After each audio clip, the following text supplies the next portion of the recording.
তরুণ সমাজকে অবক্ষয় ও মাদকের হাত থেকে রক্ষা করে সুনাগরিক হিসেবে গড়ে তুলতে মাঠের খেলাধুলার কোনো বিকল্প নেই। সুস্থ দেহ ও সুন্দর মনন গঠনে ফুটবল সহ সকল ক্রীড়া প্রতিযোগিতা ইতিবাচক ভূমিকা পালন করে থাকে। কুমিল্লার মনোহরগঞ্জ উপজেলার মহিষাতুয়া ইউনিয়নের নিশ্চিন্তপুর মাঠে নিশ্চিন্তপুর আদর্শ ক্লাব কর্তৃক আয়োজিত ফুটবল প্রিমিয়ার লিগের ফাইনাল খেলায় প্রধান অতিথির বক্তব্যে এসব কথা বলেন জাতীয়তাবাদী ছাত্রদল কেন্দ্রীয় কমিটির সাবেক দপ্তর সম্পাদক ও দৈনিক আজকের জীবন পত্রিকার সম্পাদক শফিকুর রহমান শফি। স্থানীয় সাবেক মেম্বার ও বিএনপি নেতা আব্দুল সোবহানের সভাপতিত্বে অনুষ্ঠানে বিশেষ অতিথি ছিলেন মহিষাতুয়া ইউনিয়ন বিএনপির সভাপতি জহিরুল ইসলাম, সাধারণ সম্পাদক মোহাম্মদ জাহাঙ্গীর আলম, যুগ্ম সাধারণ সম্পাদক আব্দুর রহিম এবং সাংগঠনিক সম্পাদক সেলিম মিয়া। মনোবল শক্ত করে আরো ভালোভাবে চর্চা করতে হবে। খেলাধুলার মাধ্যমে আমাদের সমাজ উপকৃত হয়।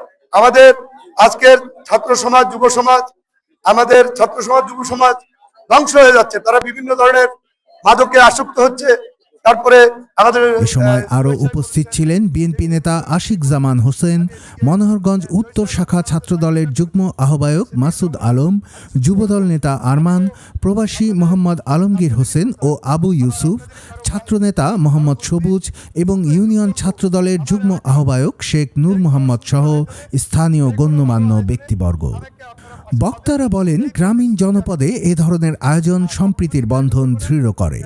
আয়োজক কমিটির ভূয়সী প্রশংসা করে তারা আগামীতেও এমন সুস্থ বিনোদনের ধারা অব্যাহত রাখার আহ্বান জানান।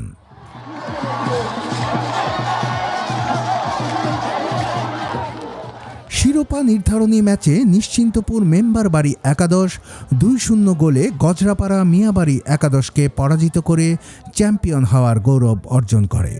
প্রধান অতিথি চ্যাম্পিয়ন ও রানার্স আপ দলের খেলোয়াড়দের হাতে পুরস্কার তুলে দেন। অনুষ্ঠানে আয়োজকদের পক্ষ থেকে প্রধান অতিথিকে সম্মাননা স্মারক প্রদান করা হয়। কুমিল্লার কাগজ নিউজ ডেস্ক।